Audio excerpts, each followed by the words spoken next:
I'm gonna tell you how I felt when I watched my first anime, right? I was like 6 or 8 years old, right?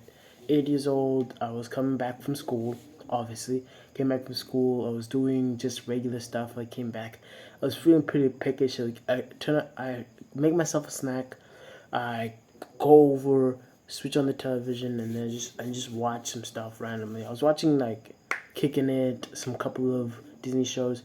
Then I check a channel. I just check a channel randomly, right? I see this show about people kicking soccer and dragons and stuff like that. Its name was called Inazuma 11. I'm like, yo, this looks cool. I throw it on, right? I throw it on. I was like, yo, it looks awesome. I want to keep watching. So every time I came back from home, I just kept watching that one for a bit, for pretty long. So every time I kept coming back home, I watched that one. Watched every day. I watched Mark and his friends get into sub situation. The first season is just about him trying to build back the academy. Build back the academy. It was build back the soccer club from scratch. He got himself a great opponents. They fought different schools.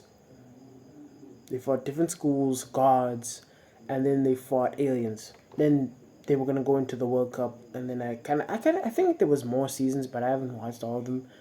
Understandable. And then my second anime was Dragon Ball. Obviously, it was Dragon Ball. It was Dragon Ball the original. It was between I Watch Z. It was Dragon Ball Z, right? I watched Dragon Ball Z. Then I then it was Super, and then I was good, right?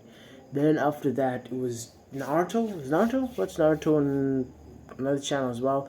And then after those, I just started watching a lot of different anime. Over time, it was pretty cool.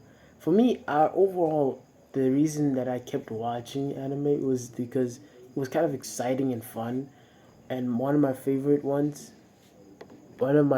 exciting ones was Inazuma, because Inazuma was my first one, and it was pretty amazing because it always kind of was one of my favorites. Because it was one of my favorites because it had something very interesting to it. It had like a way that you showcase the main character. I liked it. I liked it a lot. And then yeah, Naruto was my third one, right? Naruto's my third one. I watched it when I was like 10, 12 years old. I was watching it then as well. So I watched Naruto as well. And then I can't remember what was my fourth one because kind of blurry. But I've been watching a lot of them since I was young, so they're all pretty decisive and cool. But overall, I think that it's a great medium to watch over the time. And one of my favorite things to think about is that overall you could watch a lot of these shows with anybody you love. And I think if I could go back and rewatch the first anime I watched, I would do it again. I would do it again. Thanks for watching the video. See y'all later.